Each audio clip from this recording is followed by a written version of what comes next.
Hello, everybody. This is Hugh and the Cornerstone Substack channel. Welcome back. Uh, we have a guest today called Marcia Perryman, who lives in a small town in Ontario and has a very fascinating life story. And she's going to tell us a little bit about it. So, welcome to the Substack, Marcia. So glad to have you here. Thank you. Okay, I so think let's jump right in. You were saying something about being a rebel, and you've done different things, many of them, all of them, I guess, very interesting. But I'd be interested to know how you could talk about those things from that vantage point of being a rebel in some way inside. so. I think my life as a rebel started. Um, I never fit in as a child, Yeah. and I was raised in a upper middle class family in Chalk River, Deep River. My father was involved with nuclear energy, and so my first act of rebellion was to marry a poor boy from Cape Breton. Um, and we went then to Newfoundland and Labrador to teach. Um, and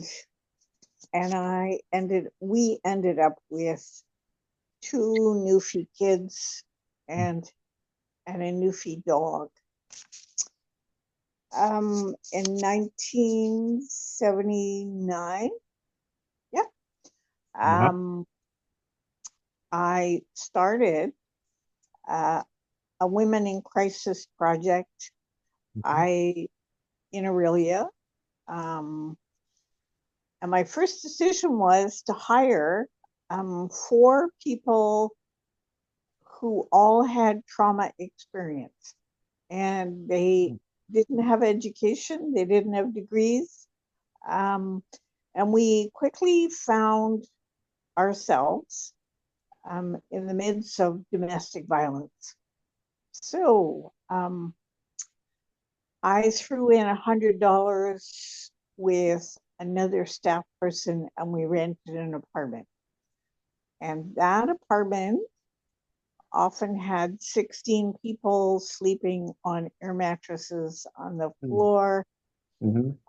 Um, it would be unheard of at that, I mean, at the present moment, but we did it. And it became um, the shelter, which Yeah. is now the Barb Green Shelter in Aurelia. Okay. In 1980, I um, I came out as a lesbian in the middle of my master's degree, and um, Gary and I decided to have an open marriage, all in secret, all in suburbia in Aurelia Yeah. with two small children. Um, and then, um, then what happened? Oh, I applied to go into ministry in the United Church and the Anglican Church and was rejected by both. Mhm. And then I decided to be a family therapist. Thank you. Mhm. But as a family therapist, I love disorganized, chaotic, um, from other people's perspective, horrible families. Yeah. They were awful. Their kids were awful. So the Um, more the more dysfunctional, the better.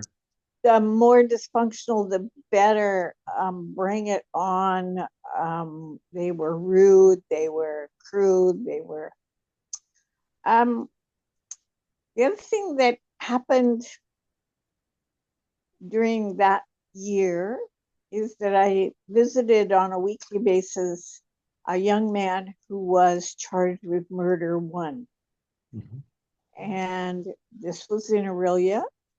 And he and I were able to have conversations like, do you take a plea bargain or do you fight because you believe you're innocent? Right. So that was my first encounter with the legal system, Uh-huh.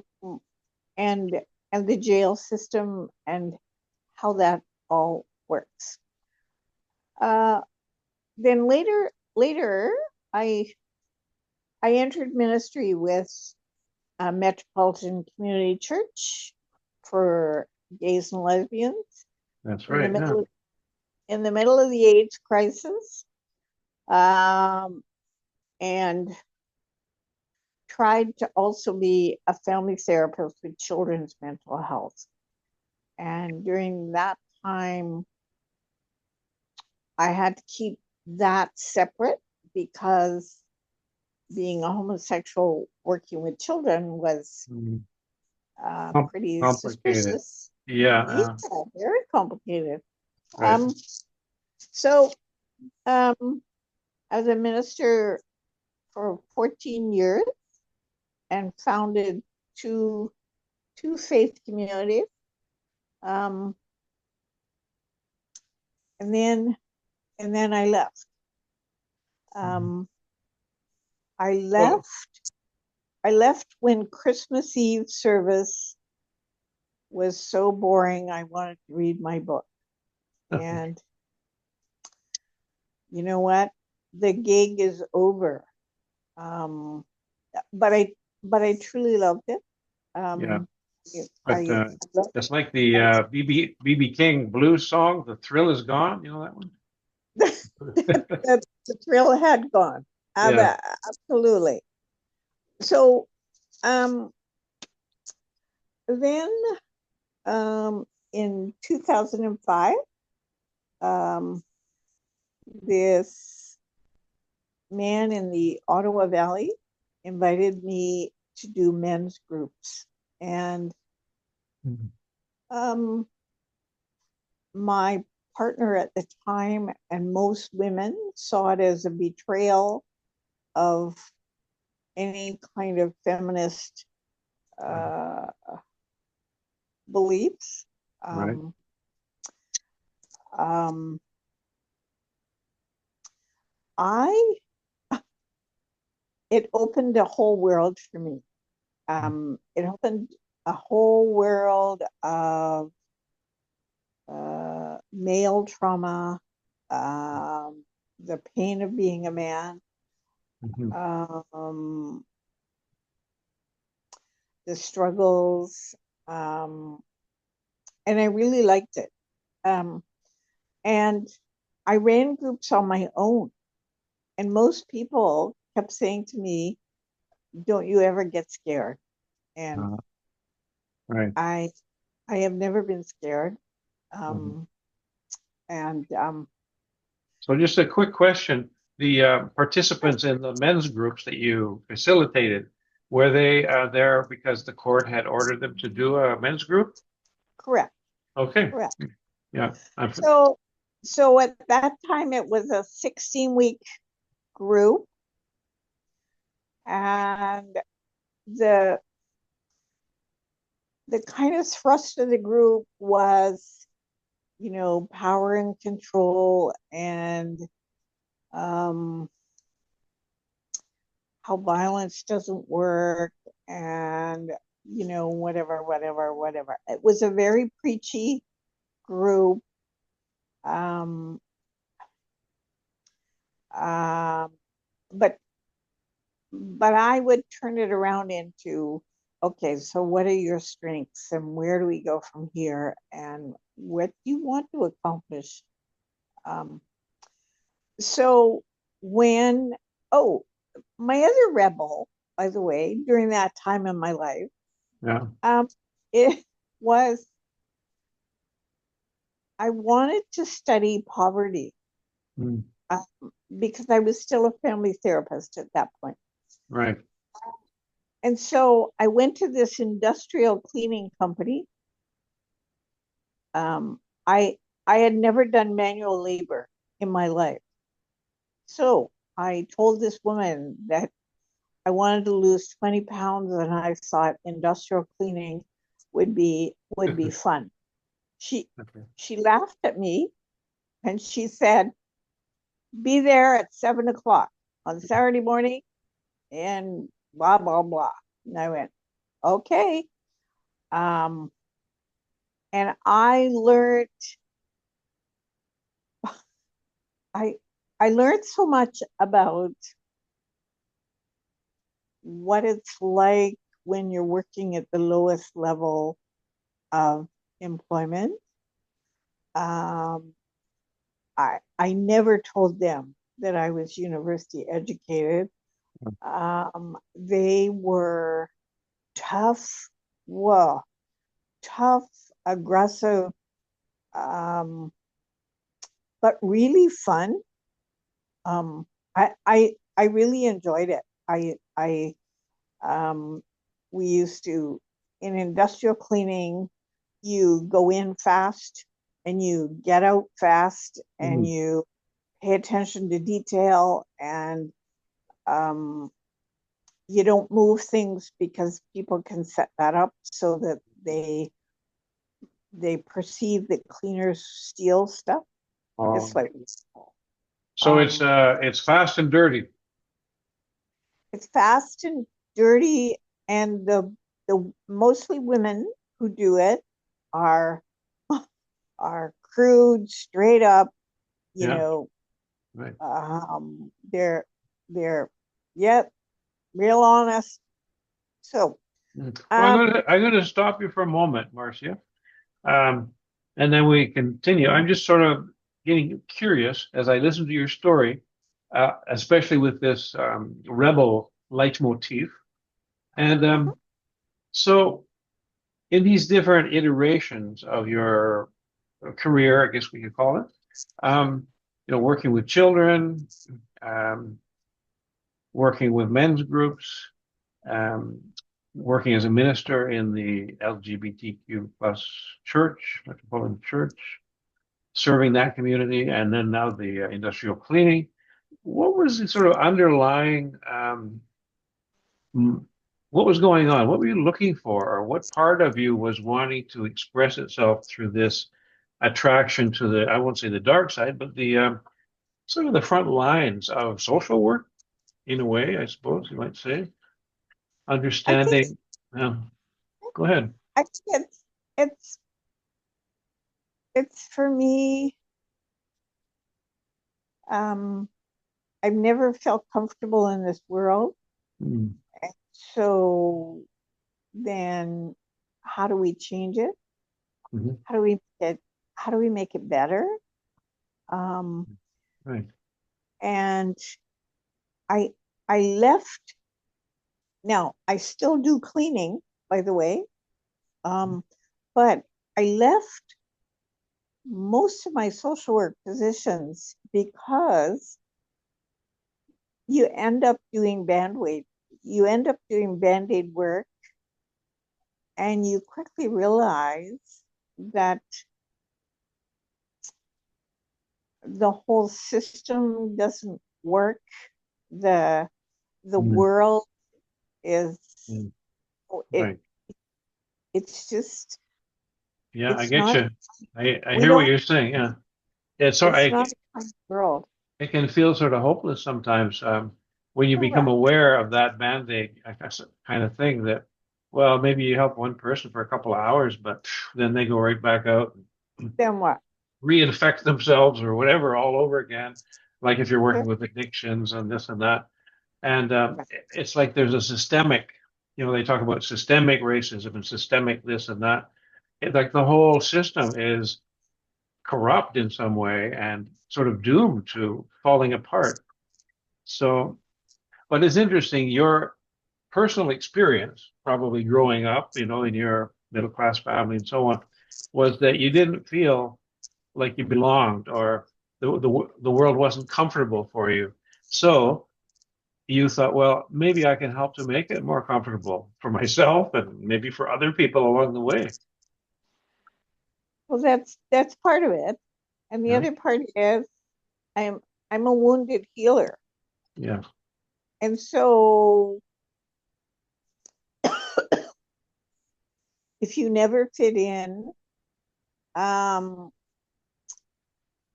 for various reasons, um, you can completely empathize with uh, other people who don't fit in, other people who are not comfortable, Yeah. um, uh, other tough guys who are armored and, you know, um, need to be taught how to be gentle.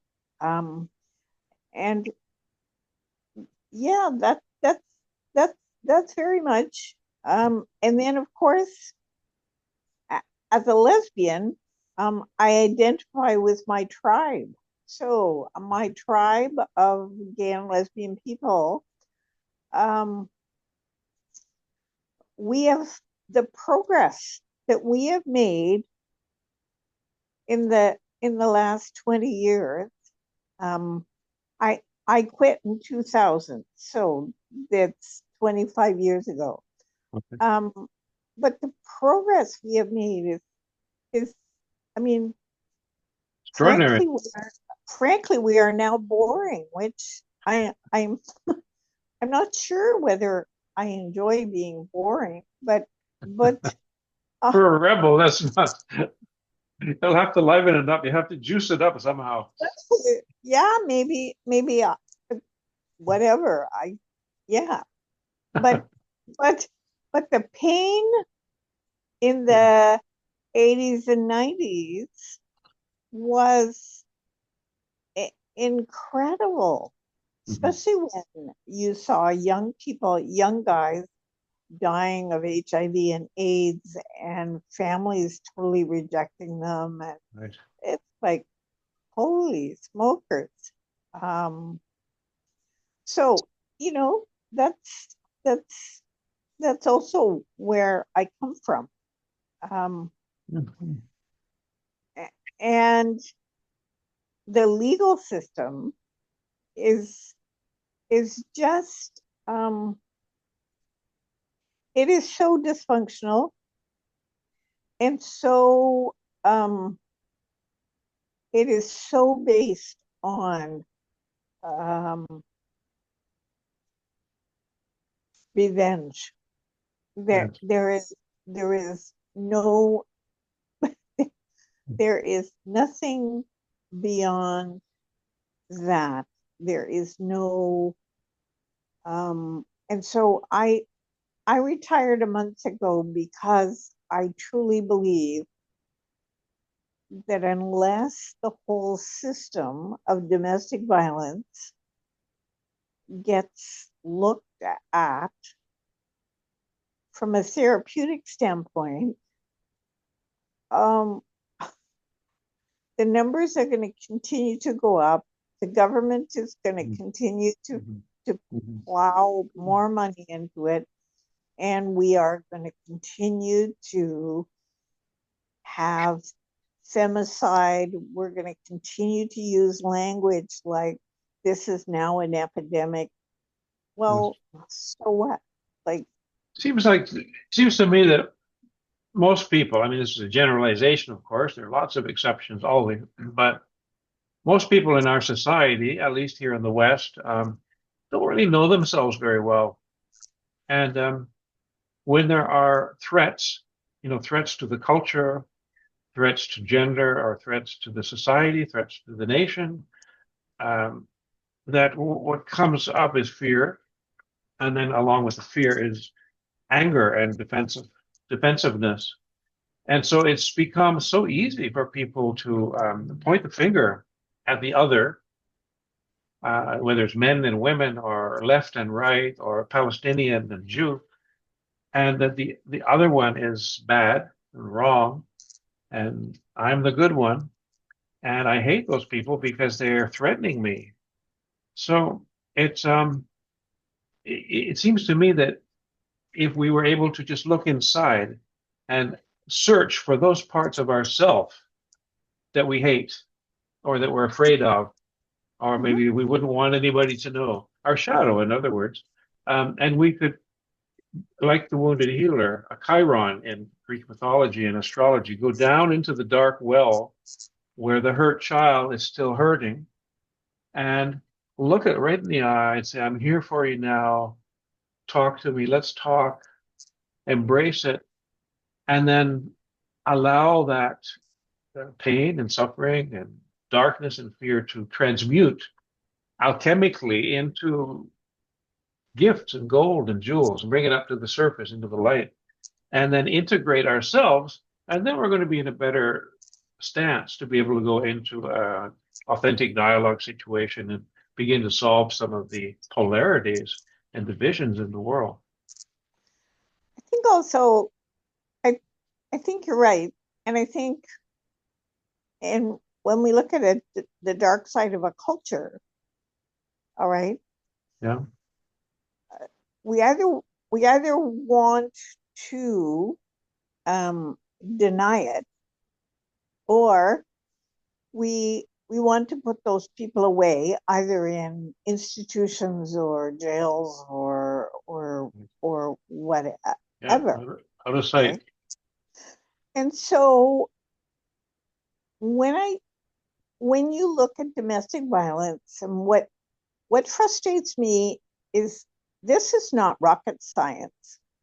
So the first step in terms of domestic violence is the police person comes to your door and listens to one story, Mm-hmm.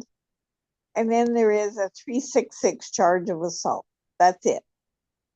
So there's no assessment. There's no looking at, as you just said, where is the hurt place in this household? What are these people struggling with? Do they have special need children? Do they sleep at night? Yeah. Like what is their work situation? Do they sleep together? Yeah. Um, there's no assessment, Mm-hmm. and at that moment, he's removed. All right, so his paycheck is also removed, Yeah. and the Children's Aid Society are notified if there are children, and so she's punished, and he doesn't get there is no contact for usually about 2 to 3 months. So there's no opportunity to say, I'm really sorry, or I really hope you still love me, or I really want you, or that if that person does that, they are breached. And so that's just, so honestly, we're living in a society where if somebody sends her roses after they've been charged with an apology, which is an appropriate thing to do, that's a second charge. Now, what how is that treatment? That's my point. Mm-hmm. And if there's no assessment, there's no variety of, oh well, maybe this family could really use a cleaning person, or maybe this family could use um, respite care for a school kid with autism. Like, It's like from the point of view of the paradigm that we're in, we're not in a holistic paradigm yet, even though in the 60s there were inklings of it. But if we can see the whole picture, like you look at another system that is broken in many ways, the medical system. absolutely. In the Western allopathic medicine, you look at the one part and you want to cut it out. But there's a whole body there. There's the skeletal system, the muscular system, the endocrine system, and so on. Likewise, I had the honor many years ago after returning from Mongolia, where I was studying the vocalization techniques of Mongolian folk music. Part of the deal, the grant received from the Canada Council was to visit Indigenous communities and to have discussions about the similarities between Mongolian and our North American Indigenous culture. So one of the visits was way up in northwestern Ontario, near Kenora, and I spent the night with a couple on the Rat Portage Reserve. Hmm. And yeah, Doug and Madeline, she later became the chief of that reserve, but they had a kind of a homegrown form of social work and psychotherapy. They had a rather big living room. And if somebody in their community was in a crisis or someone had committed suicide or an attempt of suicide or domestic violence, for example, they would get the whole family, everybody involved, the aunts, the uncles, the brothers, the sisters, the cousins, even the next door neighbors, and they'd all cram into this living room. And there'd be a big thing of coffee, and they would stay up all night if they had to, Yep. till the next morning, talking, listening, and then they go home, sleep for a few hours, and they'd come back again and go through the whole weekend, like an intensive, but it was looking at the big picture. So how is this person that lives next door going to be affected by this outbreak of violence or the attempted suicide? Or how is the grandmother going to be influenced by that? Or what part might she play in the healing and the dialogue too? Yeah. Yeah. Have everybody's voice included. Right. And what they used to teach us when I did family therapy training is the more people in the room, the the more is the possibility of change in Right. that. And Yeah. so when we look at the way we treat domestic violence, okay, we we only work with him. We don't work with his mother. We don't work with, Hmm. her. We don't work with his children who are quite severely affected.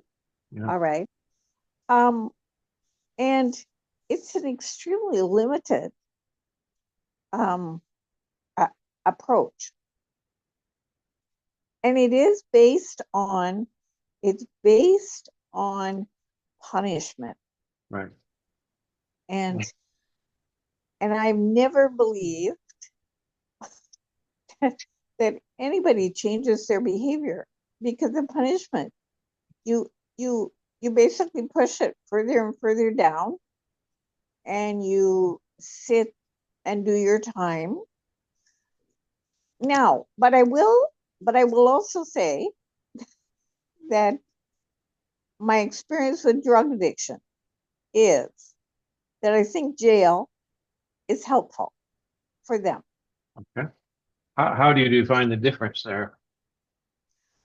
Um, because part of drug addiction, if you can separate the person from the drug Oh, yeah. for Okay. Right. for 3 months, Yeah. and you sit the person by themselves, and then they're forced to face the lie of Mm, what their life is all about. mm, Um, but but even then, Hugh, they release people and just send them out on a bus. mm. Well, that that's not effective. Sorry. Right. Yeah. Well, there's very little attention to rehabilitation. It's like a crime is committed.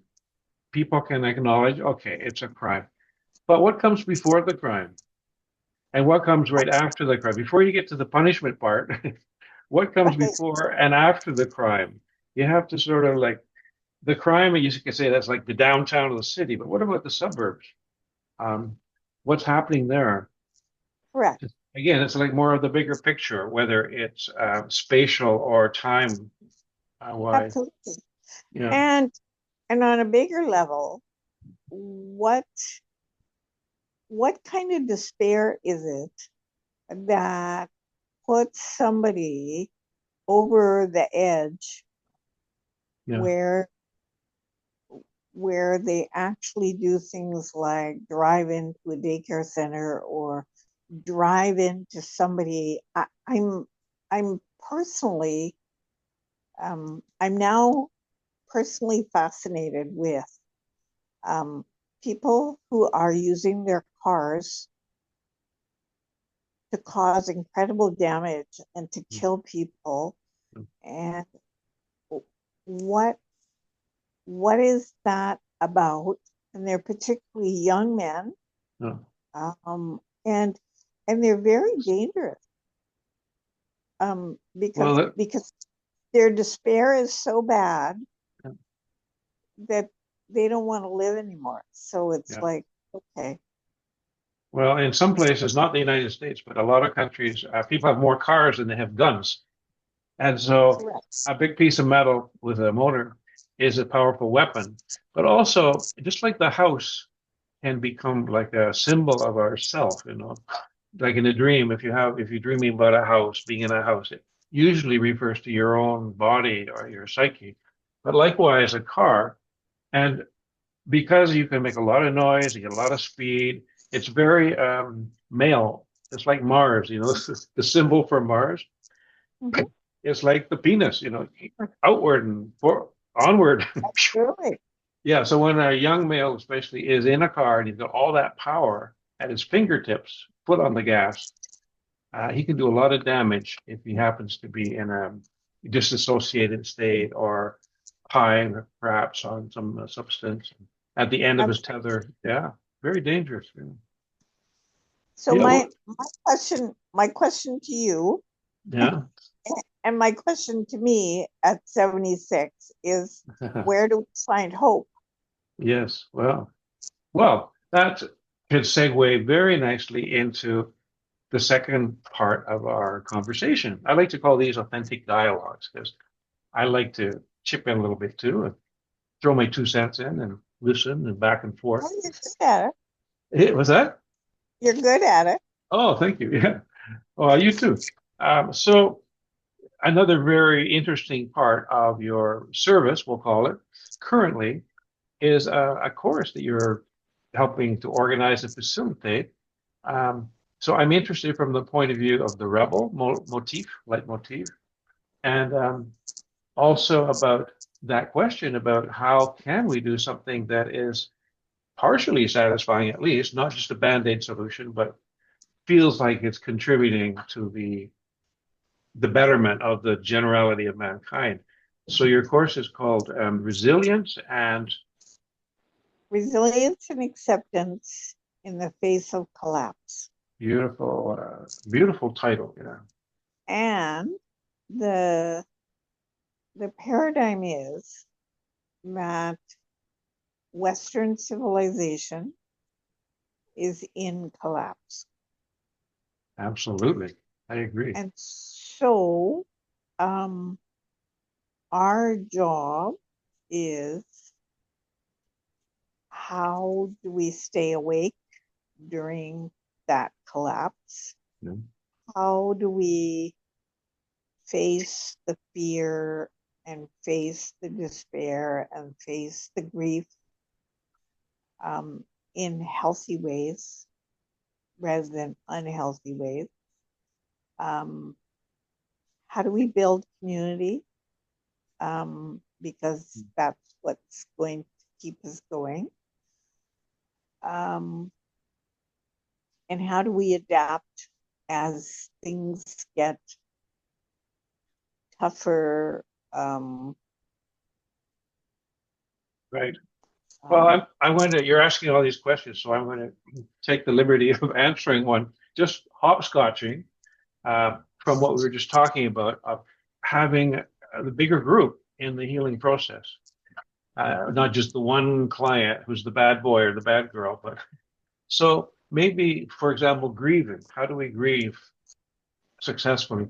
Well, maybe if we could grieve together, you know, to just instead of going to a dark room and licking our wounds and feeling hopeless, maybe we can set up a safe structure or environment where we can get together with friends or community or whatever it is, family maybe, and find a way to grieve together, like talk about our emotions and put on some really sad music and cry, boo hoo hoo, um, wring our hands, pull our hair, whatever needs to Oh, happen.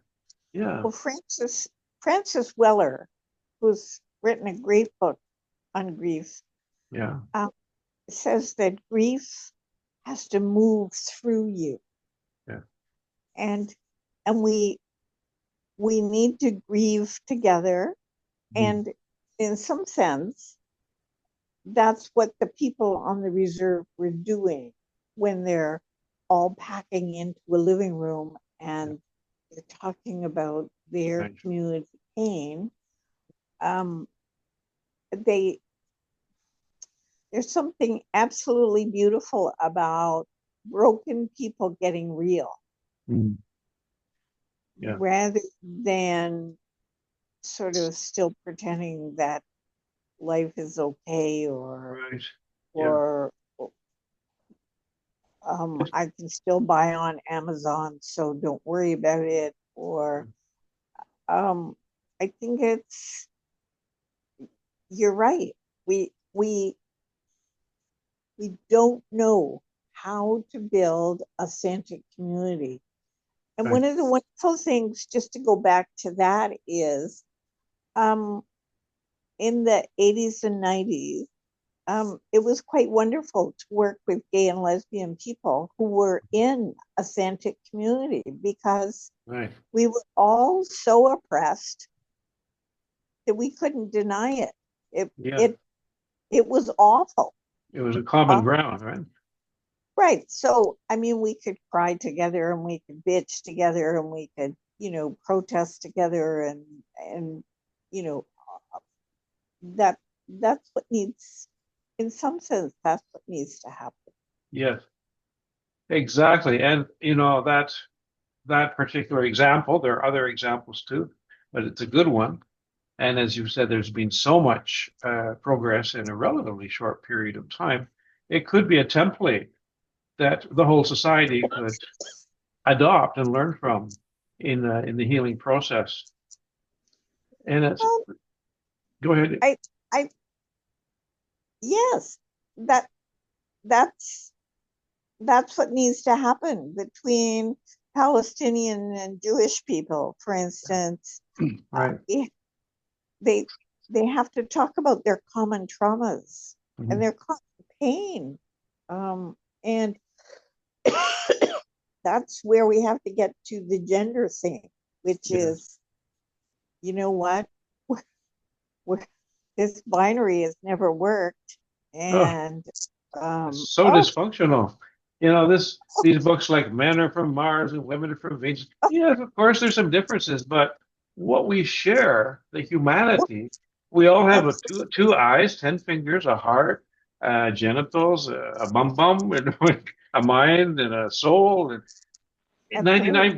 99% of the territory is common ground. And the same thing in Israel and Palestine. They're all Semites. Well, the Arabs and the Jews are all Yes, Semites, and they're in the same beautiful little holy land, as it's called. And so another thought is that until everything is taken from us, and like in some cases, like in addiction, for example, there's just various iterations, lower and lower and lower, until everything is gone. The career, the spouse, the partner, the family, the health. And so it's almost like then one can start building. It's a yes, humbling experience, but it's a sacred passage. And I think that also from the whole wounded healer and addiction, that again, there's a template there that the larger population could learn from instead of just saying, "Oh, that's for those people who are stoned on drugs and they're junkies." Let them figure it out. Go to rehab programs. But all of us could benefit from some of the aspects of that journey, the hero's journey, even. absolutely. One of the things I've also learned in terms of domestic violence is that men have become incredibly attached to their children. Hmm. And so it would be really wonderful to have a system where, okay, um, you need to have no contact with your family right now because you're not Hmm. safe. Okay. Yeah. And, whatever. Okay. So this is what you need to do to prove that you can be the best daddy that that has ever been. Okay. And then you're going to get to see your kids, spend time with your kids, and we're going to teach you even better ways that you can be daddy and Yeah. Yeah. whatever. Um, and we're going to supervise you along the process to see whether your family can be healthy. Mm. It it's there. There's there needs to be. You're right. Taking somebody from a crisis, and this whole family is in crisis. Yeah. So how do we rebuild your whole family as a kind of a Right. unit, you Yeah. know. It and when you're dealing with the guys that I was dealing with, Hmm.